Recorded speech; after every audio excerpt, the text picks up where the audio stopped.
বোনসকে যে কভারিং দান করে, আবৃত করে রাখে, বোনসকে আবৃত করে রাখে কে? Yes, yes, periosteum. পেরিঅস্টিয়াম বোনসকে আবৃত করে রাখছে কিন্তু পেরিঅস্টিয়াম। বোনসকে আবৃত করে রাখছে পেরিঅস্টিয়াম। আমি কয়বার বলেছি? পেরি মানে বাহিরের আবরণ, অস্টিও মানে বোনস, মানে বোনসের বাইরের আবরণ। আর যদি চিন্তা করি, এখানে জয়েন্টের আবরণকে, জয়েন্টকে কে আবৃত করে রাখছে?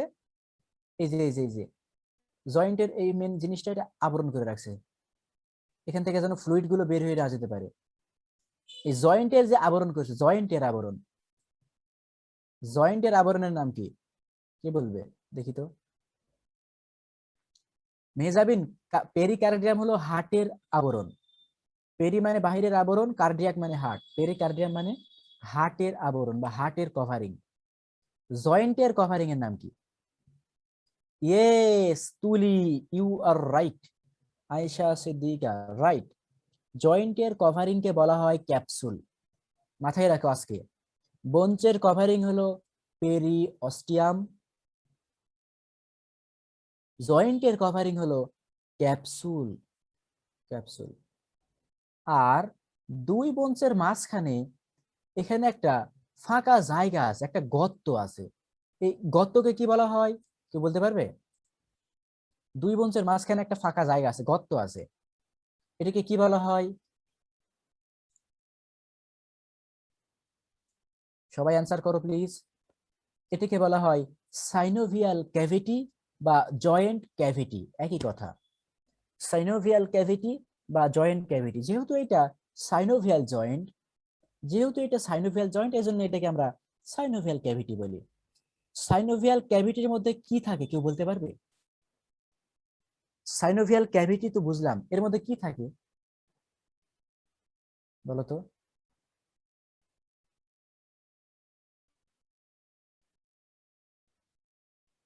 এই সাইনোভিয়াল ক্যাভিটি ফাঁকা জায়গা, গর্ত আছে, তার মানে গর্ত কিছু থাকবে না? ইয়েস, ইয়েস, ইয়েস, কালারলেস, বর্ণহীন, ট্রান্সপারেন্ট, স্বচ্ছ। এই সাইনোভিয়াল ক্যাভিটির মধ্যে বর্ণহীন, স্বচ্ছ এক ধরনের তরল পদার্থ পাওয়া যায়, এক ধরনের তরল পদার্থ পাওয়া যায়। সে পদার্থটা কেমন? বর্ণহীন, স্বচ্ছ, দেখা যায় এপাশ থেকে ওপাশ, যেমন কাঁচ আছে না, কাঁচ, গ্লাস, এপাশে ওপাশে দেখা যায়, এটা হচ্ছে স্বচ্ছ, ট্রান্সপারেন্ট, এর বাংলা কথা হচ্ছে স্বচ্ছ। বর্ণহীন, স্বচ্ছ এক ধরনের তরল পদার্থ পাওয়া যায়। এই তরল পদার্থের নাম কি? কে বলবে? এখানে যে পদার্থটা পাচ্ছি তরল, এর নাম কি? কে বলবে? ফ্লুইড। সেই ফ্লুইড হচ্ছে synovial fluid. Thank you so much, thank you so much. Synovial fluid, এই যে পাচ্ছ, সবই তো পাচ্ছ। সাইনোভিয়াল ফ্লুইড, এইটাই কিন্তু ড্রয়িং করা লাগবে। সাইনোভিয়াল জয়েন্টের ড্রয়িং কোনটা? এই যে আমি যেটা করলাম এতক্ষণে, এটাই কিন্তু সুন্দর করে করবা এটা, সাইনোভিয়াল ফ্লুইড। আচ্ছা সাইনোভিয়াল ফ্লুইড কেন থাকে? সাইনোভিয়াল ফ্লুইডের কাজ কি? দু একটা কেউ বলতে পারবে দেখি তো? এটা পারলে তার জন্য একটা ডেইরি মিল্ক ইনশাআল্লাহ। সাইনোভিয়াল ফ্লুইডের এসে কোনো একটা কাজ বলে অ্যাটলিস্ট, পারলেই তার জন্য ডেইরি মিল্ক বলো।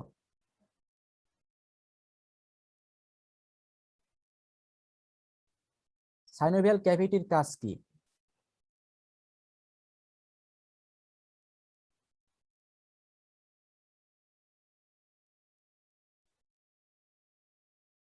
Movement limited to wide. Movement limited to wide মানে মুভমেন্ট কম বা বেশি হবেই। হ্যাঁ এটা একটু কাজ, এটাও একটা কাজ, কিন্তু মেন কাজ কি জানো? মেন কাজ কি জানো?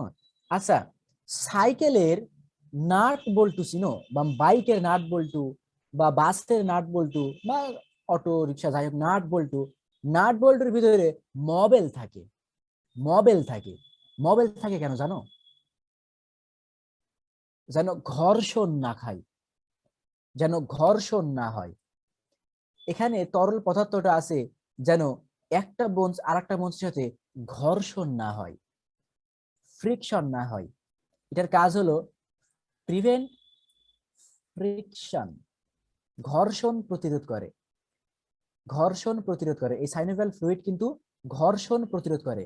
যদি সাইনোভিয়াল ফ্লুইড না থাকতো, একটা বোনস আরেকটা বোনসের সাথে ঘর্ষণ খাইতো, ঘর্ষণ খেয়ে খেয়ে খুব তাড়াতাড়ি ক্ষয় হয়ে যেত, ক্ষয় হয়ে যেত।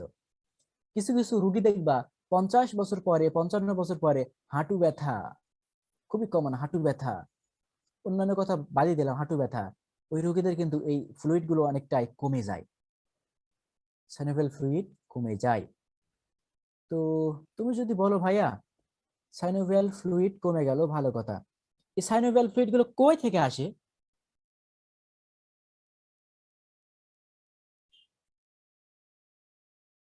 এই সাইনোভিয়াল ফ্লুইড গুলো কই থেকে আসে?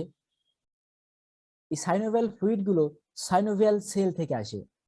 সাইনোভিয়াল সেল এই সাইনোভিয়াল ফ্লুইড গুলো সিক্রেশন করে। ফ্লুইড গুলো সিক্রেশন করে কে? ফ্লুইড গুলো নিঃসৃত করে কে?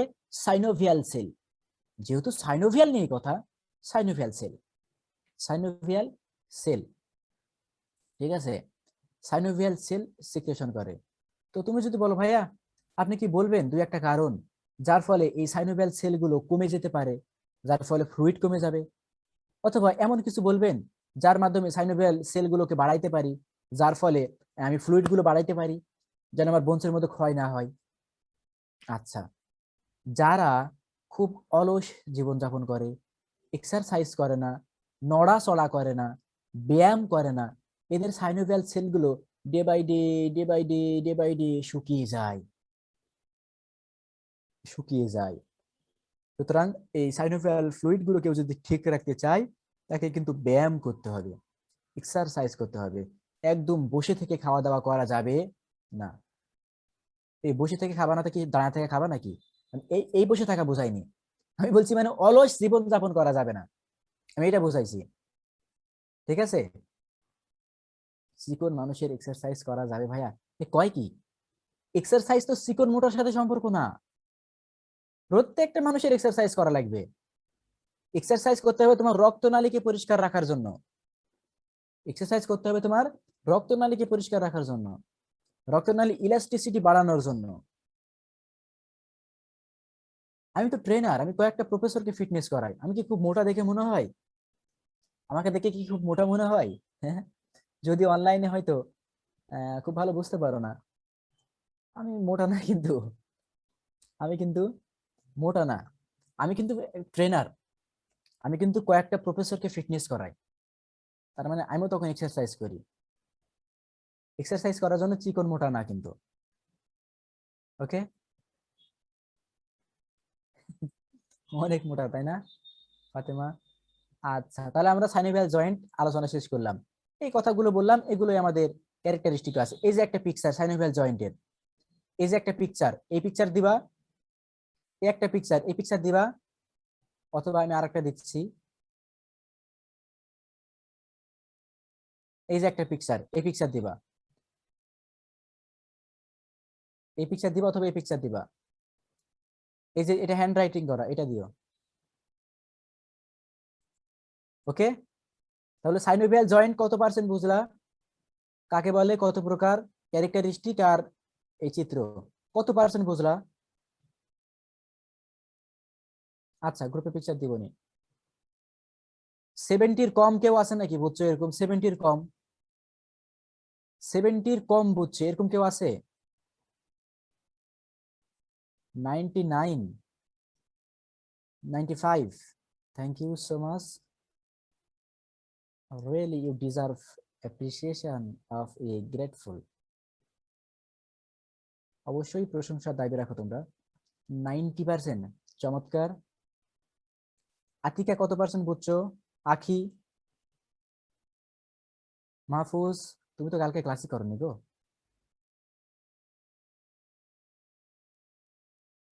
Ayesha, Anika 90, thank you.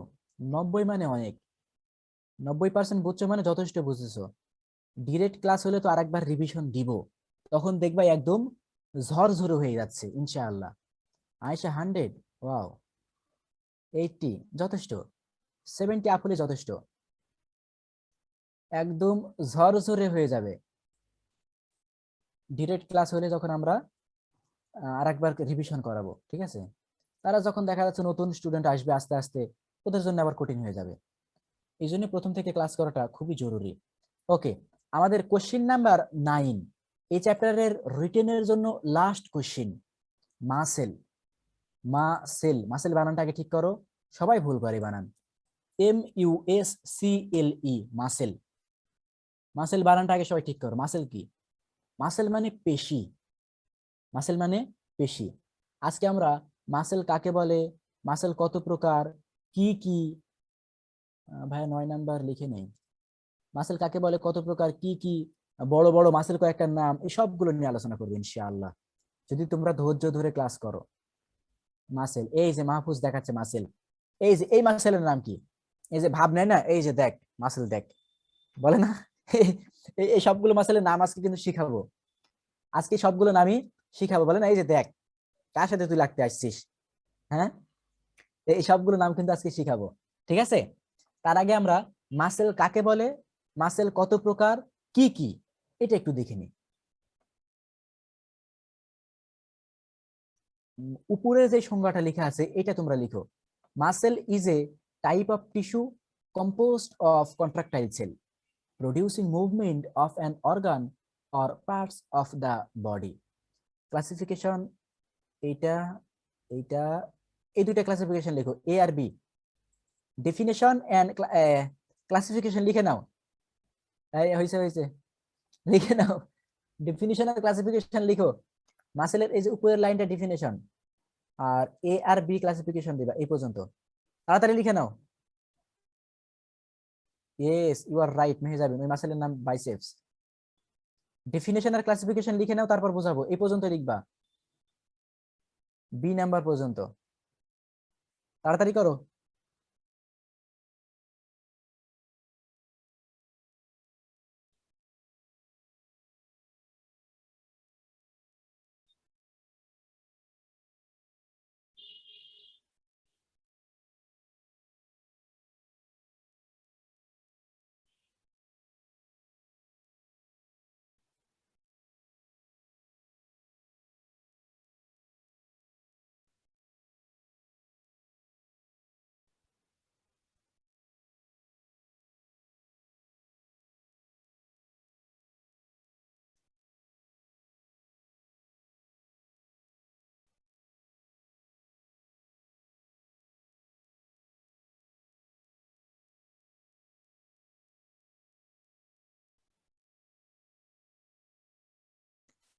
Definition ক্লাসিফিকেশনটা আগে লিখে নাও, তারপর বোঝাবো।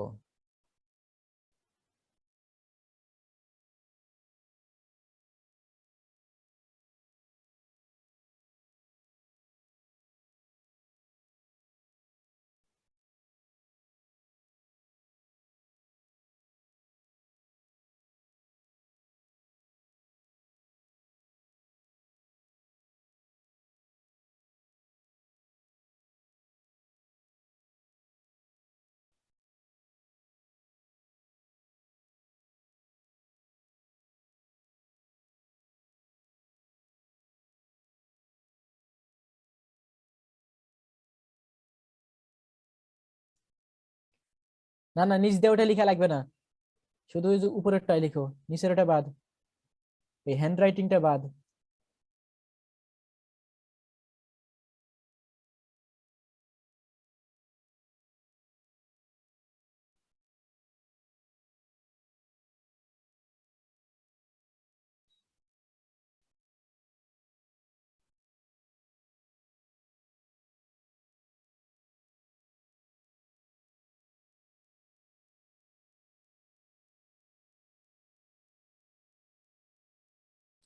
ডেফিনেশন ক্লাসিফিকেশন, ক্লাসিফিকেশন সবগুলো লিখবো। ক্লাসিফিকেশন বি নাম্বার পর্যন্ত, এই যে এটুকু, ভলান্টারি, ইনভলান্টারি, এই পর্যন্ত।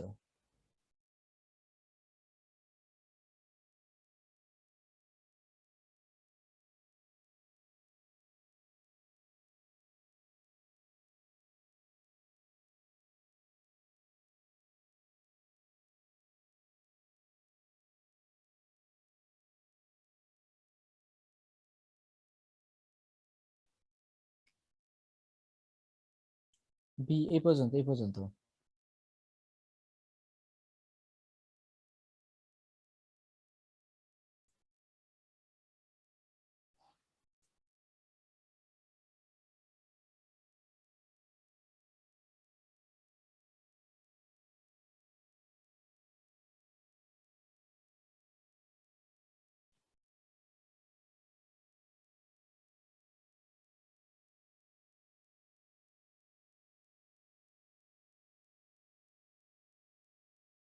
এত তাড়াতাড়ি হয়ে গেল?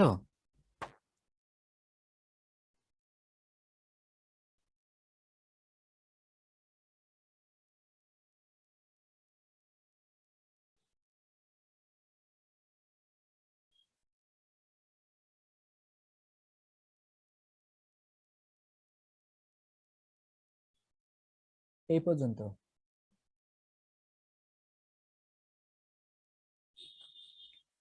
হোক, বাকিগুলোর হোক।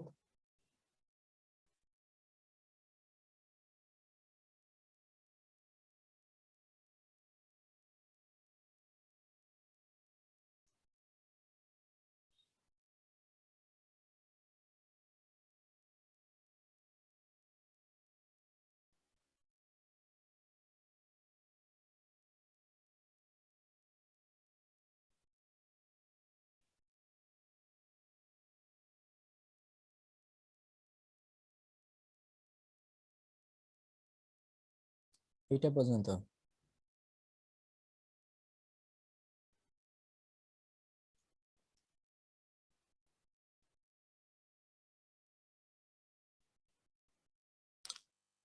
সবার হইলে বলো।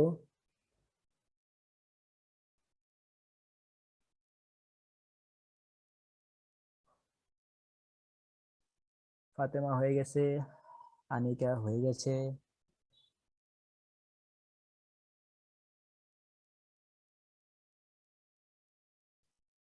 মেহেজাবিন ভুইয়া হয়ে গেছে,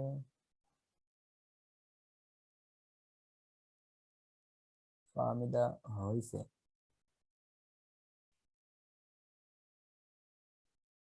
আর কয়েকটা হলেই বুঝে নিব যে সবার হয়ে গেছে।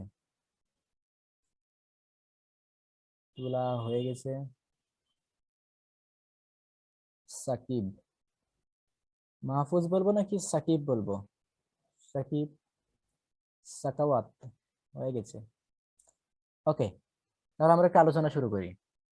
আতিকা, আখি, ওখানে সে, আর কে বলেনি? আয়েশা, এরা এখনো বলেনি। আশা করছি ওদেরও হয়ে গেছে। আচ্ছা, তাহলে আমরা একটু বলি। আচ্ছা, মাসেল কি জিনিস? মাসেল মানে তো পেশি। মাসেল মানে তো পেশি, এটা সবাই জানে নাকি? মাসেল মানে কি? পেশি। মাসেল কি জিনিস? Muscle is a type of tissue. তিনটা কথা বলবো আমরা। Muscle is a type of tissue. ওই যে টিস্যুর ক্লাসে ফিরে যাও, প্রথমে পড়াইছিলাম, একগুচ্ছ কোষ একত্রে মিলে যখন একই রকমের কাজ করে। আমাদের শরীরে তো অসংখ্য কোষ আছে, প্রায় 100 ট্রিলিয়নেরও বেশি কোষ আছে বা সেল আছে। মনে করো কয়েকটা সেল মিলে একত্রিত হয়ে একই রকম কাজ করছে। মনে করো তোমরা রেডিওলজির কয়েকটা স্টুডেন্ট, ওরা কয়েকজন মিলে একসাথে হয়েছে, ওর একটা টিস্যু। ফিজিওথেরাপির কয়েকটা স্টুডেন্ট, ওরা কয়েকটা মিলে এক জায়গায় হয়েছে, এর একটা টিস্যু। ল্যাব মেডিসিনের কয়েকটা স্টুডেন্ট একত্রিত হয়েছে, এর একটা টিস্যু। হ্যাঁ, রেডিওথেরাপির কয়েকটা একসাথে হয়েছে, এটা একটা টিস্যু। রেডিওলজির একসাথে হয়েছে, এটা একটা টিস্যু। হোক, ওরা কয়েকজন মিলে একসাথে হয়েছে, তাকে আমরা বলি টিস্যু। একই রকমের কয়েকটা ব্যক্তি একত্রিত হয়ে একই রকমের কাজ করে, তাকে আমরা বলি টিস্যু। তো যেমন আইএসটি তো 7টা ডিপার্টমেন্ট, 7 রকমের কাজ, 7টা ডিপার্টমেন্টের। এরকম টিস্যু 4 রকম। টিস্যু কয় রকম? 4 রকম। টিস্যু কয় রকম? 4 রকম। এই 4 রকমের মধ্যে মাসেল টিস্যু একরকম। এই 4 রকমের মধ্যে মাসেল টিস্যু একটা। বলা হচ্ছে muscle is a type of tissue. Muscle টিস্যুরই একটা টাইপ, একটা ধরন, একটা রকম, একটা প্রকারভেদ। Composed of contractile cell. অবশ্যই সেল দ্বারাই মাসেল তৈরি, অবশ্যই সেল দ্বারাই মাসেল তৈরি। তবে মাসেল যে সকল সেলের দ্বারা তৈরি, এদেরকে বলা হয় কন্ট্রাকটাইল সেল। কন্ট্রাকটাইল সেল মানে সংকুচিত প্রসারিত হতে সক্ষম, সংকুচিত প্রসারিত হতে সক্ষম, এই ধরনের সেলকে বলা হয় কন্ট্রাকটাইল সেল। কোন ডিপার্টমেন্ট সবচেয়ে ভালো, একটা প্রশ্ন আসছে, আমি লিখে রাখি, ক্লাস শেষে আলোচনা করব। ঠিক আছে, বলছিলাম কন্ট্রাকটাইল সেল, মাসেল এক ধরনের সেলের দ্বারা গঠিত, তাদেরকে বলা হয় কন্ট্রাকটাইল সেল। মাসেল টিস্যু কি মুভমেন্ট করতে হেল্প করে? ইয়েস, মাসেল টিস্যু মুভমেন্ট করতে হেল্প করে, পাবো একটু পরে ফাংশন। বলছিলাম muscle is a type of tissue, muscle হচ্ছে এক ধরনের tissue composed of contractile sell, যারা কন্ট্রাকটাইল সেলের সমন্বয়ে গঠিত।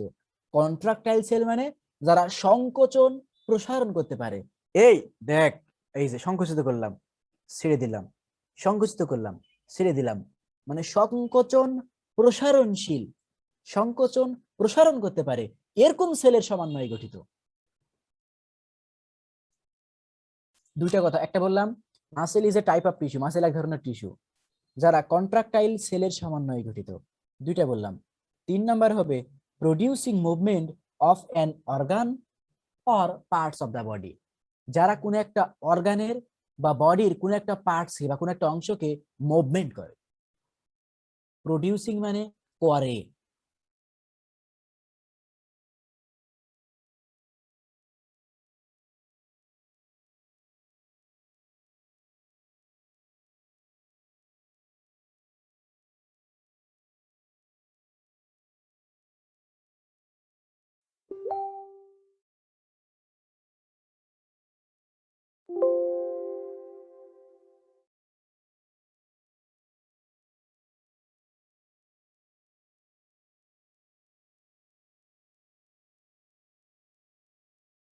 Recording in progress.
আচ্ছা, আমরা আলোচনা করছিলাম মাসেল নিয়ে। মাসেল কি জিনিস বলো তো, মাসেল কি? ভাই মাসেল এক ধরনের টিস্যু। হ্যাঁ, হয়ে গেল অ্যান্সার। মাসেল কি? মাসেল এক ধরনের টিস্যু যারা কন্ট্রাকটাইল সেলের সমন্বয়ে গঠিত।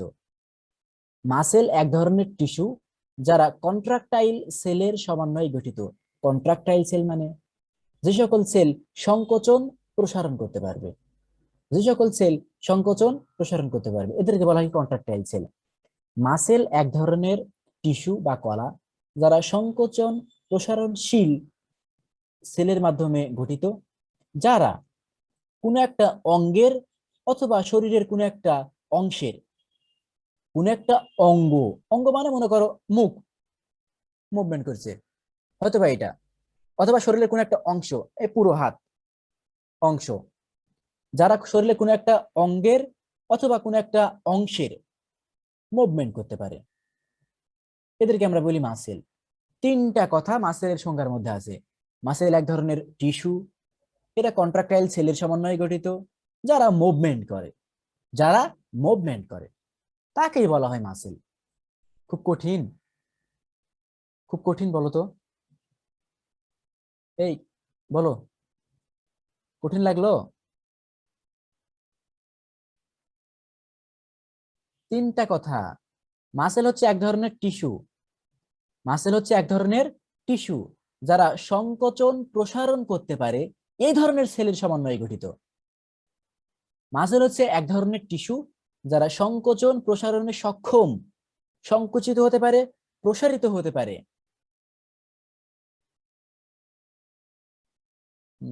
বিয়ে চলে আসলো রে, এই সারছে, বুঝলাম না। যারা সংকোচন প্রসারণ হতে পারে এই ধরনের সেলের সমন্বয়ে গঠিত, যারা মুভমেন্ট করতে পারে কোন একটা অঙ্গের অথবা শরীরের কোন একটা অংশের। ওকে, যদি বলি ক্লাসিফিকেশন অফ মাসেল, ভাই মাসেল কত রকম হয়? মাসেলকে অনেক ভাবে ভাগ করতে পারি। একটা হলো অ্যাকর্ডিং টু সাইট, সাইট মানে এরিয়া, অংশ, কোন অংশের মাসেল, এটা কোন জায়গার মাসেল, এর উপর ভিত্তি করে মাসেল তিন প্রকার। একটা হচ্ছে স্কেলেটাল মাসেল, বা আমাদের হাড়ের সাথে যে মাসেল গুলো লাগানো থাকে। তোমরা কোনো কিছু যদি মাংস খাও, গরুর মাংস, ছাগলের মাংস, হাঁসের মাংস, হাঁসের মাংস কম থাকে, মুরগির মাংস, আচ্ছা হাড় কি একা থাকে নাকি হাড়ের সাথে মাংস লাগানো থাকে বলো তো? বলো, হাড় কি একা একাই থাকে নাকি হাড়ের সাথে মাংস লাগানো আছে সব জায়গায়? কম হোক আর বেশি হোক, হাড়ের সাথে কি মাংস লাগানো থাকে না? অবশ্যই মাংস লাগানো থাকে, অবশ্যই। এখন কারো কম কারো বেশি লাগানো থাকে। হাড়ের সাথে যেগুলো লাগানো আছে মাসেল, ওগুলোকে বলা হয় স্কেলেটাল মাসেল। দেখো, স্কেলেটাল মানে কঙ্কাল, মাসেল মানে পেশি। কঙ্কালের সাথে যে পেশিগুলো লাগানো আছে, মানে হাড়ের সাথে যে পেশিগুলো লাগানো আছে, হয়ে গেল example muscle of the skeleton. একই কথা, স্কেলেটন মাসেল গুলো বা হাড়ের মাসেল গুলো। 2 নম্বর, স্মুথ মাসেল, মসৃণ। স্মুথ মানে মসৃণ মাসেল, যেমন ব্লাড ভেসেল।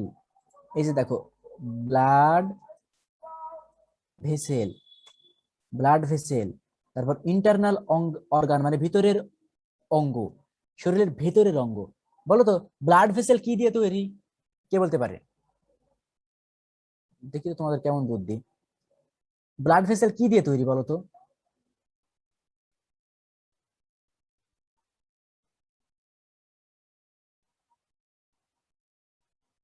রক্তনালী, ব্লাড ভেসেল মানে রক্তনালী। রক্তনালী কি দিয়ে তৈরি? মাসেল দিয়ে তৈরি। রক্তনালী মাসেল দিয়ে তৈরি। আল্লাহ, আমি কেন ব্লাড ভেসেল এক্সাম্পল দিলাম, বোঝা লাগবে না তোমাকে? মাসেল দ্বারা তৈরি।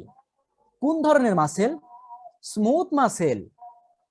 আমাদের শরীরে যে রক্তনালী গুলো আছে, এরা কোন ধরনের মাসেল, কতগুলো রক্তনালী আছে, কিভাবে কাজ করে, এর পরবর্তী সিস্টেমে আলোচনা করব। কাল বা পরশু থেকে ক্লাস শুরু হবে, সেটা একটু অপেক্ষা করো। এগুলো স্মুথ মাসেল। আর আরেকটা হচ্ছে কার্ডিয়াক মাসেল। বলো তো এই কার্ডিয়াক মাসেল কোথায় থাকে? এটা কি বলতে পারে? কার্ডিয়াক মাসেল কোথায় থাকে? হার্টে থাকে। আল্লাহ, কত সহজ পড়া, এত সহজ পড়া হয়? কার্ডিয়াক মানেই তো হার্ট, হার্টে থাকে। Example muscle of the heart. বলো তো হার্ট কি দিয়ে তৈরি?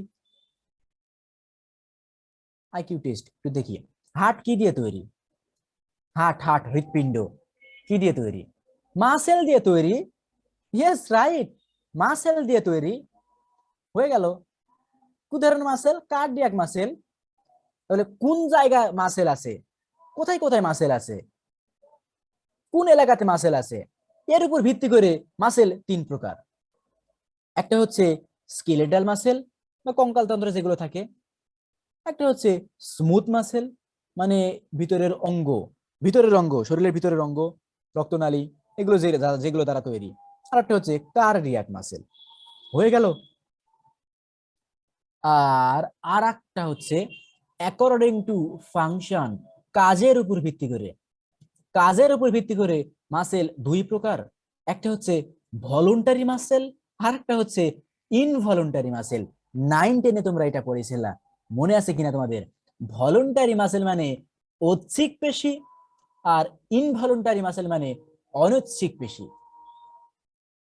ঐচ্ছিক পেশি আর অনৈচ্ছিক পেশি, কাজের উপর ভিত্তি করে মাসেল দুই প্রকার। দুই প্রকার, একটা হচ্ছে ভলুন্টারি ঐচ্ছিক, একটা হচ্ছে ইনভলুন্টারি। আচ্ছা ভলুন্টারি কোনগুলো? ভলুন্টারি কোনগুলো? যেমন স্কেলেটাল মাসেল, এই হাত ভাঁজ করো তো ভাঁজ করলাম, সোজা করো তো সোজা করলাম, উপরে উঠাও তো উপরে উঠালাম। এটা তোমার ইচ্ছাধীন, এটা তোমার ইচ্ছাধীন। কিন্তু স্মুথ অ্যান্ড কার্ডিয়াক যে মাসেল গুলো আছে, মানে ব্লাড ভেসেলের মাসেল, হার্টের মাসেল, এগুলো কি তোমার ইচ্ছাধীন? তুমি যদি হার্টকে বলো, এ হার্ট আর কোনো কাজ করবে না, চুপ, 5 মিনিট রেস্টে থাকো, হার্ট তুমি আজকে দিনটা কাজ করো না তো, আজকে রাতটা কাজ করো না তো, চুপ, একটু রেস্ট, আমি খাওয়া দাওয়া করবো, আমি কথা বলবো, হার্ট কি তোমার কথা মতো চলে? হার্ট কি তোমার কথা মতো চলে?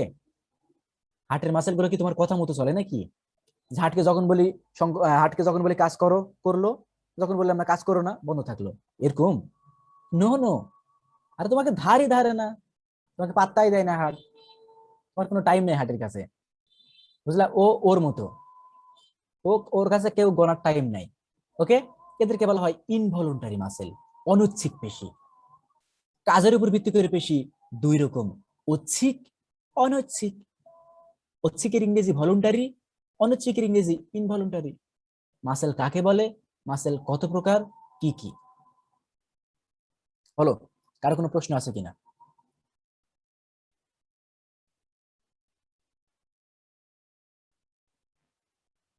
কতটুকু বুঝলা?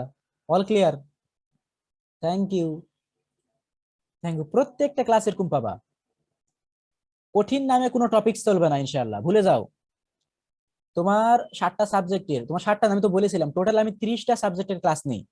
ফার্স্ট ইয়ার, সেকেন্ড ইয়ার, ম্যাথসের, নার্সিং সব মিলে 30টা সাবজেক্টের ক্লাস নিই। প্রত্যেকটা সাবজেক্টের প্রত্যেকটা টপিক এরকম পানির মতো স্বচ্ছ। ভাই কঠিন, ওই সাবজেক্ট কঠিন নাকি, ওই প্রশ্ন কঠিন নাকি, ওই টপিকস কঠিন নাকি, ওই চ্যাপ্টার কঠিন নাকি? কঠিন নামে কোনো ওয়ার্ড নাই, কঠিন নামে কোনো ওয়ার্ড নাই, সবগুলো পানি। ওকে, জাস্ট ক্লাসে মনোযোগী থাকতে হবে। ডিরেক্ট ক্লাস হলে এগুলো আরো ক্লিয়ার হবে ইনশাআল্লাহ। মাসেল কাকে বলে, কত প্রকার এবং কি কি, হয়ে গেল। আহ ভাই আপনি তো সবই পড়াবেন অবশ্যই। আজকে physiotherapy second year, lab second year পড়ে আসলাম, দুটো করে ব্যাচ রাখি প্রতিদিন। সব ডিপার্টমেন্ট সব ইয়ার পাবা ইনশাআল্লাহ, সব ইয়ার, সমস্যা নেই।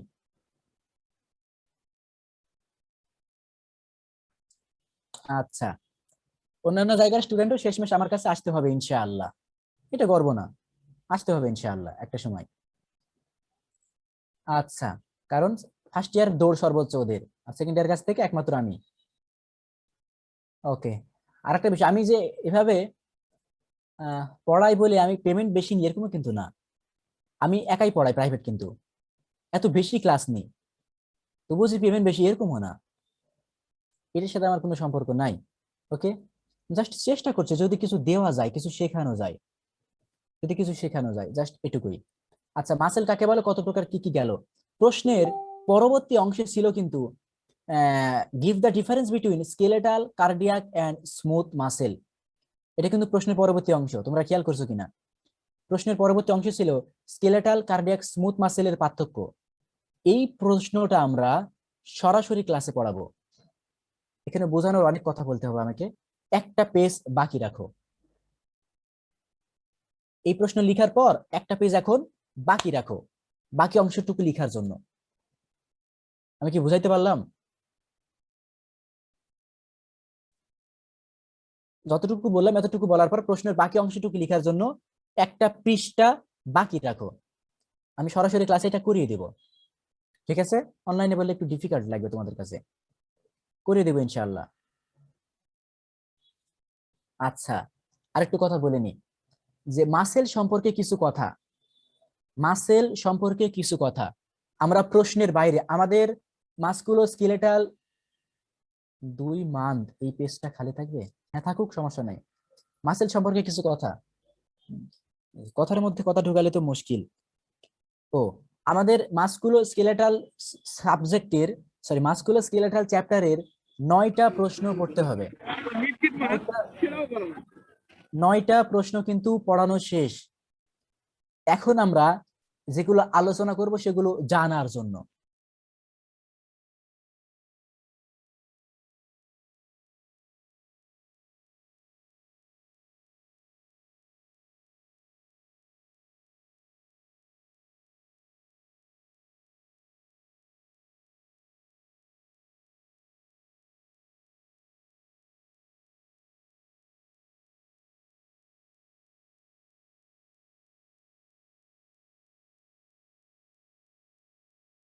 বলি,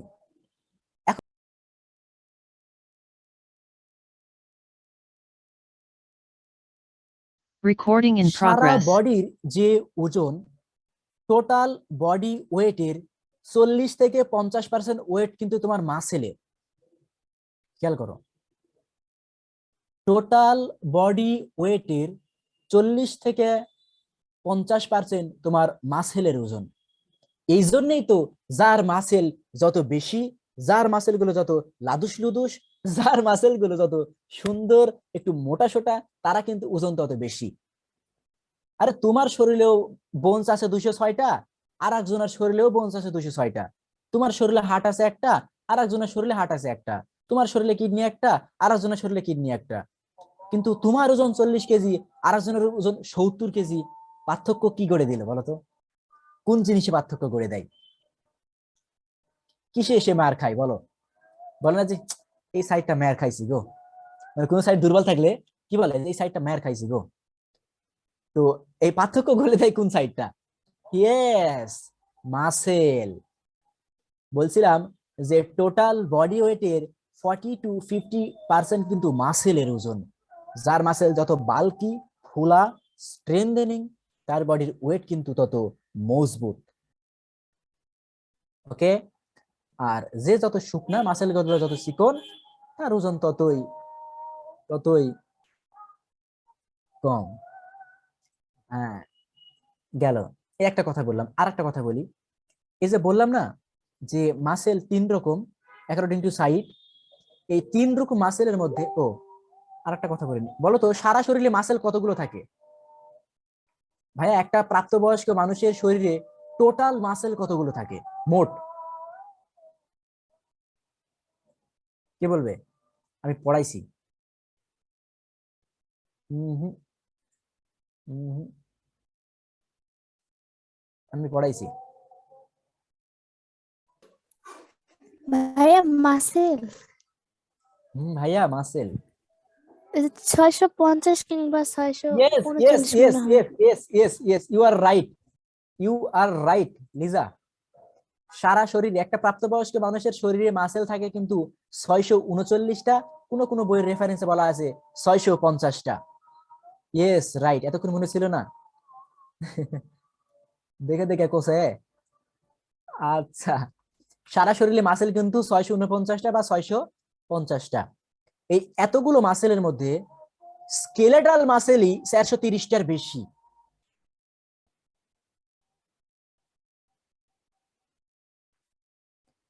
এতগুলো মাসেলের মধ্যে,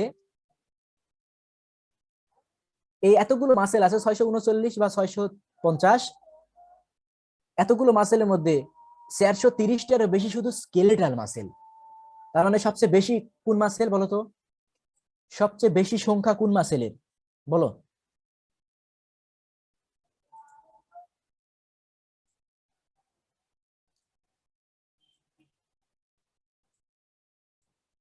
স্কেলেটল।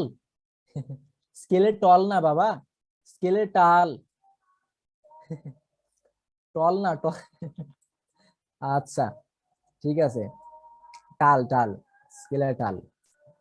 আচ্ছা ঠিক আছে, আমরা একটু শরীরের প্রধান প্রধান কয়েকটা মাসেলের নাম বলি, একটু খেয়াল করো। এই যে বলে না, এই যে দেখ, আমার মেসেজ যাচ্ছে না কেন? তোমার মেসেজ আসতেছে না কেন? আসাল মারো মোবাইল, আসাল মারো। ডাইরেক্ট মেসেজ লেখা আছে, লিজার নাম আসছে। একটা আসাল মারো, অথবা পানির মধ্যে ক্লাস শেষে 5 মিনিট ডুবায় রাখো, শীতের সময় তো ঠিক হয়ে যাবে। আচ্ছা, ঠিক না হলে তারপরে আমাকে বলিও। আচ্ছা, এই যে বলে না, এই যে দেখ মাসেল, বলে না, খেয়াল করো, খেয়াল করো, এটাকে আমরা বলি, এটা কোথাকার মাসেল বলো তো? এই পার্টের নাম কি? কাঁধ থেকে কনুই পর্যন্ত, এই পার্টের নাম কি, কে বলবে?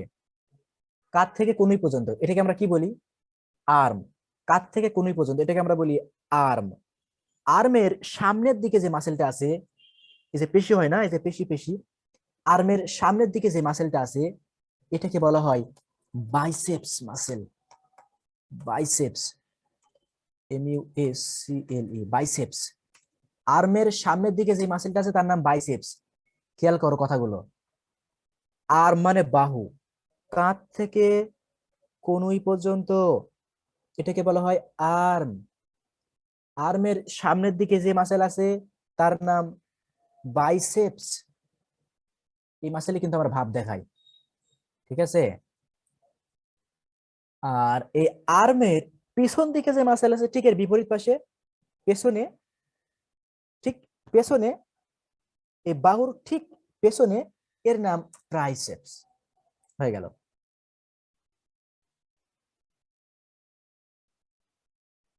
তারপর আমাদের ঘাড়ে যে মাসেলটা আছে না,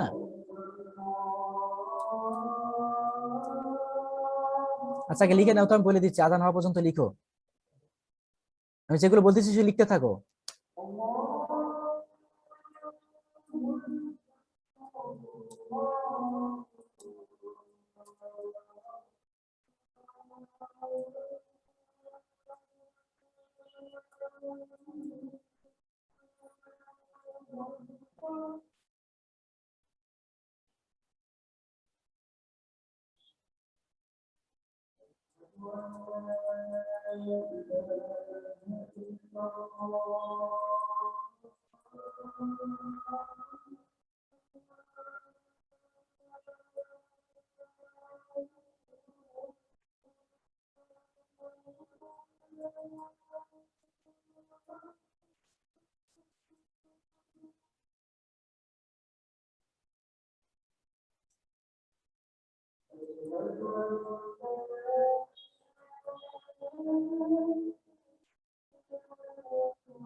আচ্ছা, এ পর্যন্ত কি লিখছো?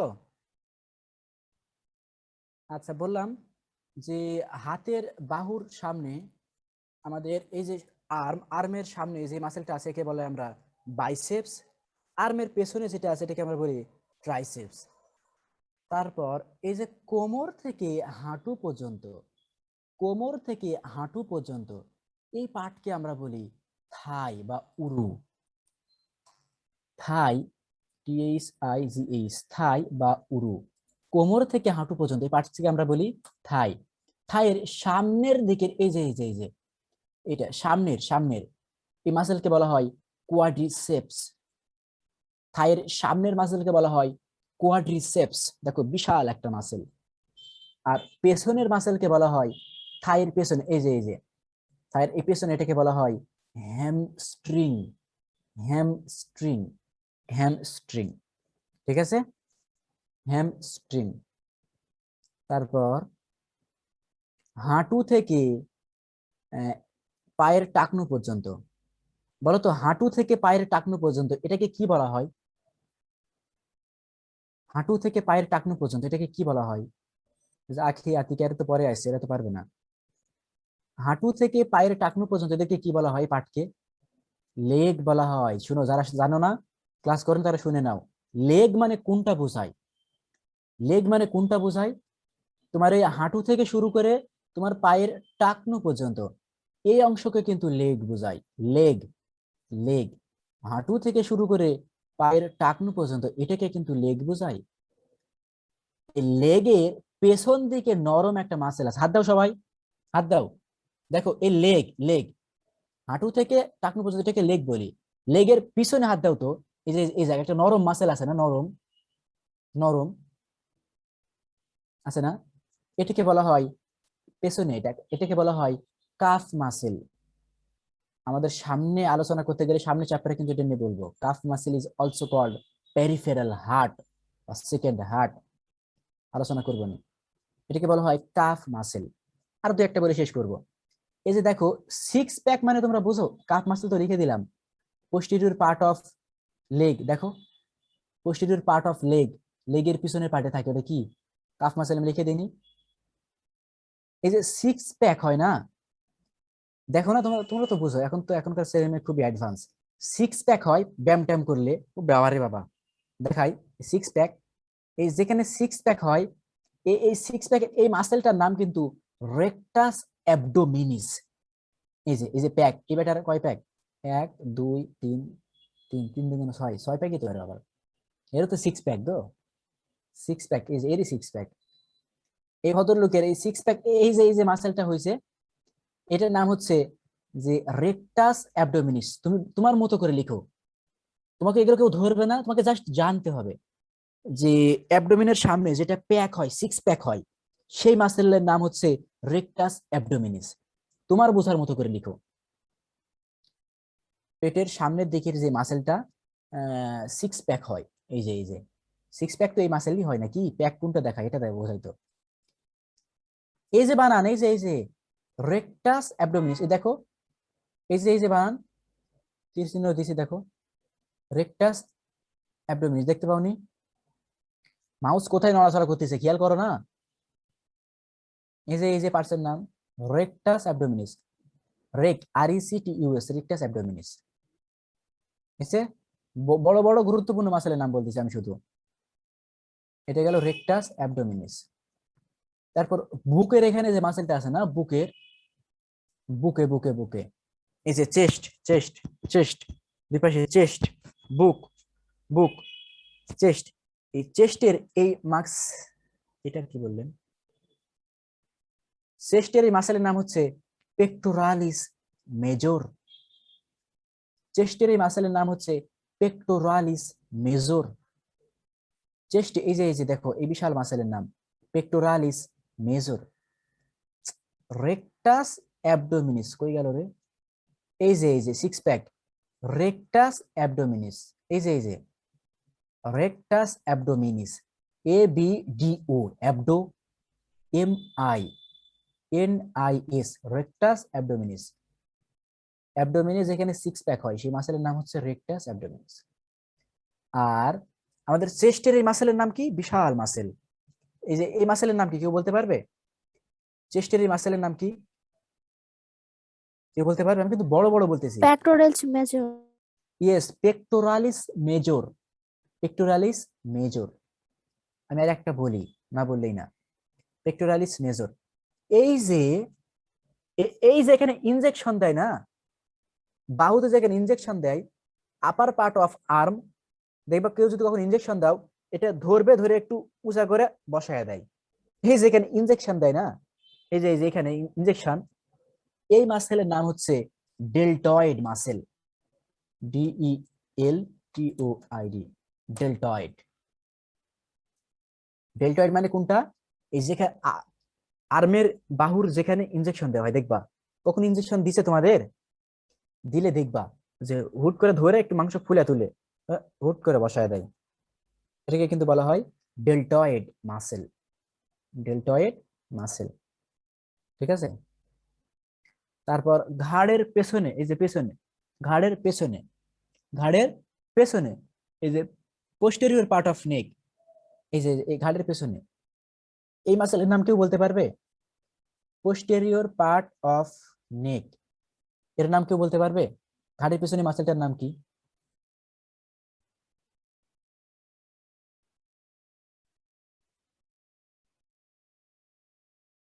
ও আমি লিখে দিইনি তো। পোস্টেরিয়র পার্ট অফ নেক, এই মাসেলের নাম হচ্ছে ট্রাপিজিয়াস। Trapezius, trapezius, trapezius. ঘাড়ের পেছনে যে মাসেল, এর নাম হচ্ছে ট্রাপিজিয়াস, ঠিক আছে। ট্রাপিজিয়াস। তাহলে আমরা আরেকটু আলোচনা ছিল, এটা আমরা আগামী দিনে আলোচনা করে শেষ করে দেব। আগামী দিন 30 মিনিট এগুলো নিয়ে কথা বলবো, আর 30 মিনিট নতুন টপিকস নিয়ে কথা বলবো। টেন্ডন কি, লিগামেন্ট কি, বার্সা কি, তারপর অস্থিমজ্জা বলতে কি বুঝো, অস্থিমজ্জা কয় রকম, অস্থিমজ্জা কি কি, এগুলো নিয়ে ইনশাআল্লাহ আগামী দিন একটু কথা বলে তারপর আমরা নতুন চ্যাপ্টার কার্ডিওভাস্কুলার সিস্টেম নিয়ে আলোচনা শুরু করব ইনশাআল্লাহ। দুইটা বিষয়, একটা হলো একজন প্রশ্ন করেছে যে কোন ডিপার্টমেন্ট বেস্ট, এটা বলবো। তার আগে আরেকটা বিষয় হলো যে তোমাদের পেমেন্ট ডেট স্টার্ট, কাল থেকে নতুন মাস শুরু হয়েছে। যারা রেগুলার স্টুডেন্ট তাদের উদ্দেশ্যে বিষয় হলো আগামী 25 তারিখের মধ্যে পেমেন্ট কমপ্লিট করবা। আর যারা প্রতি মাসে পেমেন্ট কমপ্লিট ডিস্টার্ব মনে করছো, তারা একসাথে 2 মাসের পেমেন্ট করতে পারো, একসাথে 2 মাসের পেমেন্ট করতে পারো ইচ্ছা। 25 তারিখের মধ্যে পেমেন্ট বিকাশে কমপ্লিট করবা, ওকে। প্রতি 20টা ক্লাসে একটা মাস, 20টা ক্লাস 4টা এক্সাম, জানো তোমরা, এইভাবে চলবে ইনশাআল্লাহ, এভাবেই চলবে। 25 তারিখের মধ্যে পেমেন্ট কমপ্লিট করতে হবে, নিজ দায়িত্বে কমপ্লিট করবে। আমি কিন্তু কখনো ইনবক্সে তোমারটা হয়নি কেন, তুমি করনি কেন, এটা কিন্তু কখনোই বলিনি আমার রেকর্ডের জীবনে, ভবিষ্যৎ হয়তো বলবো না। নিজ দায়িত্বে এটা করবে। এইবার প্রশ্ন হলো যে কোন ডিপার্টমেন্ট বেস্ট। বিষয় হলো যে বিষয় হলো যে প্রত্যেকটা ডিপার্টমেন্টই আসলে ভালো। আমি তোমাকে এরকম অসংখ্য রেকর্ড দেখাতে পারবো। ফিজিওথেরাপি থেকে পড়ে বেকার আছে যারা সবসময় গালি দেয় প্রফেশনকে, বলে যে এই ডিপার্টমেন্ট নেওয়া যাবে না, এই সেই হ্যান ত্যান। আবার এই ফিজিওথেরাপি থেকে পড়েই লাখ লাখ টাকা ইনকাম করছে, এরকম এক্সাম্পল তো আমাকে আমি দেখাবো। ল্যাব মেডিসিন থেকে পড়ে বেকার আছে, এরকম এক্সাম্পল তোমাকে দেখাবো। ল্যাব মেডিসিন থেকে পিএইচডি করছে, যেটা বাংলাদেশের সর্বোচ্চ ডিগ্রি, পিএইচডি করে সে এখন অনেক বড় সায়েন্টিফিক অফিসার হয়েছে, এরকম এক্সাম্পলে দেখাবো। রেডিওলজি থেকে পড়ে বেকার আছে, এরকম এক্সাম্পলে দেখাবো। রেডিওলজি পড়ে সিটি স্ক্যান এমআরআই পড়ে, সিটি স্ক্যান এমআরআই পড়ে তাদের প্রায় 70-80 হাজার 1 লাখ টাকা পর্যন্ত ইনকাম করে, এরকম এক্সাম্পলে দেখাবো। ফার্মেসিদেরও সেম কথা, রেডিওথেরাপিরও সেম কথা, ডেন্টিস্টের এরকম সেম কথা। যে বেকার আছে এরকম এক্সাম্পল তোমাকে দেখাতে পারবো আমি। এখন চেম্বার দিয়ে ডেন্টালের তারা প্রতি মাসে 50-60-70 হাজার টাকা এমনি অনায়াসে ইনকাম করতেছে, এরকম এক্সাম্পল তোমাকে দেখাতে পারবো। সবকিছুর এক্সাম্পল আছে। বিষয় হলো তোমাকে কতটা কোয়ালিফাই হিসেবে তৈরি করতে পারছো, এটাই মেন সামারি। তুমি পাস করার পর তোমাকে বলবে না এ আসো আসো আসো আসো আসো, তুমি পাস করছো, এই যে তোমাকে প্রতি মাসে 1 লাখ টাকা দিব, তুমি একটু চাকরি করো গো, চাকরি করো গো। তোমাকে এইটা ভেবো না তোমাকে অলিভ অয়েল, কোকোনাট অয়েল, সরিষার তেল এসে তোমাকে তেল মালিশ করবে পাস করার পর। ওই হিসাব ভুলে যাও, ওই হিসাব ভুলে যাও। নিজেকে যোগ্য হিসেবে যদি গড়ে তুলতে পারো, প্রত্যেকটা ডিপার্টমেন্ট থেকেই তুমি ভালো কিছু করতে পারবা। আর যদি নিজেকে তৈরি করতে না পারো, যদি নিজেকে তৈরি করতে না পারো, তোমাকে কিন্তু এই বেকারত্বের হতাশা নিয়েই করতে হবে। দিন শেষে তুমিও বলবা জীবনটা বেদনা, এখানে পড়ে ভুল করছি, কেন এই করলাম সেই করলাম, এটা হলো না কেন সেটা হলো না কেন। তবে আমি বলি কি, তোমার একসাথে ফ্রেন্ড, তোমার সাথেই যারা এসএসসি দিয়েছে, তারা ইন্টারে ভর্তি হয়েছে, ইন্টারমিডিয়েট করার পর তারা অনার্স করবে, অনার্স করতে করতে আলটিমেটলি বয়স হবে 24, 25, 26। আর তুমি ডিপ্লোমা কমপ্লিট করতে তোমার বয়স হবে সর্বোচ্চ 21, 22। এই ডিপ্লোমা কমপ্লিট করে তুমি একটা হ্যান্ডসাম স্যালারিতে একটা চাকরি করতে পারবা। আবার বলতেছি, কোন ডিপার্টমেন্ট ভালো কোন ডিপার্টমেন্ট খারাপ এভাবে কখনো কম্পেয়ার করা যায় না। প্রত্যেকটা ডিপার্টমেন্ট থেকে তোমাকে আমি যেমন ব্যর্থতার এক্সাম্পল দেখাতে পারবো, আমি ওই প্রত্যেকটা ডিপার্টমেন্ট থেকে সাকসেসের এক্সাম্পল দেখাতে পারবো। এটা ডিপেন্ড করে তুমি নিজেকে কতটা কোয়ালিফাই করতে পারছো, এটা ডিপেন্ড করে তুমি কোন সিনিয়রদের পরামর্শে চলাফেরা করছো, এটা ডিপেন্ড করে তোমার আসলে গাইডলাইনে কারা ছিল, এটা ডিপেন্ড করে তোমার মেন্টালিটি কেমন, এটা ডিপেন্ড করে তোমার অ্যাটিটিউড কেমন, এটা ডিপেন্ড করে তোমার কোয়ালিফিকেশন কেমন। সব কিছুর উপর কিন্তু ডিপেন্ড করে। ভাই আমি আমি অনার্স স্টুডেন্ট, আমার অনেক টাইম লাগবে, দুইটা কন্টিনিউ। বুঝতে পারিনি, ইনবক্সে বলি। বাতিকা কি বলছিলা, বুঝতে পারলা? ডিপেন্ড করে তুমি কতটা যোগ্য হিসেবে, তোমার আচার আচরণ, ক্যারিয়ার, তোমার জব সেক্টরের মানুষের সাথে জব সেক্টরের মানুষের ভাইয়া, সাথে। আমি তো 17-তে এসএসসি পাস করছি, এখন আমি বলতেছি আমার তো অনেক টাইম লাগবে আইএসটি কমপ্লিট করতে। ও আইএসটি তে 4 বছর, সাথে অনার্সে অ্যাডমিশন, সেটাও 4 বছর, দুইটাতে একসাথেই শেষ হলো। তাহলে তো কিছু করার নাই, এটা তো তোমারই ভুল, এখানে তো আসলে একটু বোঝার ভুল ছিল। এটা তোমার ভুল ছিল, এখানে কিছু করার নাই। ইন্টারমিডিয়েট আসছে যখন, সামনে বিএসসি তে সরাসরি ট্রাই করো। তোমরা বিএসসি তে দুই ভাবে করা যায়, ডিপ্লোমা থেকেও যেমন বিএসসি তে আসা যায়, ইন্টারমিডিয়েট থেকেও কিন্তু বিএসসি তে আসা যায়। যারা ইন্টারমিডিয়েট করেছো বা করতেছো, তারা সরাসরি বিএসসি তে ট্রাই করবা। আর তোমাদের আমি পরামর্শ দিব, যারা ইন্টারে ভর্তি আসো বা হতে চাচ্ছ, হয়ে যাও, এটা আমি পরামর্শ দেবো। ইন্টারে ভর্তি হও, কোনো সমস্যা নেই, দুইটাই কন্টিনিউ করতে পারবা। এই যে আইএসটির জন্য যতটুকু পড়া লাগে, আমি ইনশাআল্লাহ এনাফ। যদি আমি বেঁচে থাকি, তোমার সব ডিপার্টমেন্ট কমপ্লিট করে দিয়ে দায়িত্ব আমার। শুধু 1 ঘন্টা ক্লাস করবা, আর রুমে গিয়ে সর্বোচ্চ আধা ঘন্টা থেকে 1 ঘন্টা পড়বা, আইএসটি কমপ্লিট। পাশাপাশি ইন্টারমিডিয়েটের যত পরামর্শ লাগে আমি কিন্তু আছি ইনশাআল্লাহ। আমি জাস্ট এখানে পড়াচ্ছি, ক্লাস নিলাম, আমি শেষ। কারো কিছু বলার থাকে ইনবক্সে বলবা, ক্লাস নিলাম আমি এখান থেকে শেষ, তোমার একবারে কোর্স ফি সম্পূর্ণ নিয়ে নিলাম, তোমার সাথে সম্পর্ক শেষ, পরে ক্লাস নিব না, এই করবো না সেই করবো না, এটা না কিন্তু না। তোমার হোল লাইফের যত পরামর্শ দরকার, তুমি সবসময় যোগাযোগ করতে পারো। আমার অবস্থান থেকে চেষ্টা করব তোমাকে সুপরামর্শ দেওয়ার ইনশাআল্লাহ। এছাড়াও তোমাদের যারা ডাক্তার, রাজশাহীতে ডাক্তার দেখাইতে আসে, বলে রাখি যেহেতু তোমার কথা হবে একটা সময়, যারা ডাক্তার দেখাইতে আসে, যে কোনো ডাক্তারের আলহামদুলিল্লাহ কোনো সিরিয়াল লাগে না রাজশাহীতে, এক। দ্বিতীয়ত, যে কোনো পরীক্ষা নিরীক্ষায় 30 থেকে 50% পর্যন্ত ডিসকাউন্ট করা যায়। নিম্নে এসে 30, সর্বোচ্চ গিয়ে 50% পর্যন্ত ডিসকাউন্ট করা যায়। কারো যদি রাজশাহীতে এই ফ্যাসিলিটিস গুলোর প্রয়োজন হয়, জানায়ও, আমার অবস্থান থেকে আমি সর্বোচ্চ চেষ্টা করবো ইনশাআল্লাহ। তোমাদের একাডেমিক, আদার্স, অন্যান্য যে কোনো কারো যদি কোনো প্রয়োজন হয়ে থাকে, ফ্রিলি যোগাযোগ করতে পারো, যে কোনো বিষয়ে, কোনো সমস্যা নেই। আমার সাথে জাস্ট একাডেমিক নিয়ে সম্পর্ক, তুমি আমার কাছে টাকা দিয়ে পড়তেছো, টাকা নিয়ে সম্পর্ক, not like this, not like this. এখন পর্যন্ত যতগুলো স্টুডেন্ট এসেছে আলহামদুলিল্লাহ, এমন স্টুডেন্ট আছে যাদের ফ্যামিলির সাথে একটা ভালো সম্পর্ক হয়ে গেছে। আমি খুব এনজয় করি বিষয়গুলো। সম্পর্ক যত দিন যাবে ইনশাআল্লাহ উন্নতি হবে। তবে ফ্রিলি শেয়ার করবা যার যেটা প্রবলেম। ওকে, আমরা আজকের মতো শেষ করছি। ধন্যবাদ সবাইকে। আগামীকাল ফ্রাইডে ছুটি, পরবর্তী ক্লাস শনিবারে। আল্লাহ হাফেজ, আসসালামু আলাইকুম ওয়া রাহমাতুল্লাহ।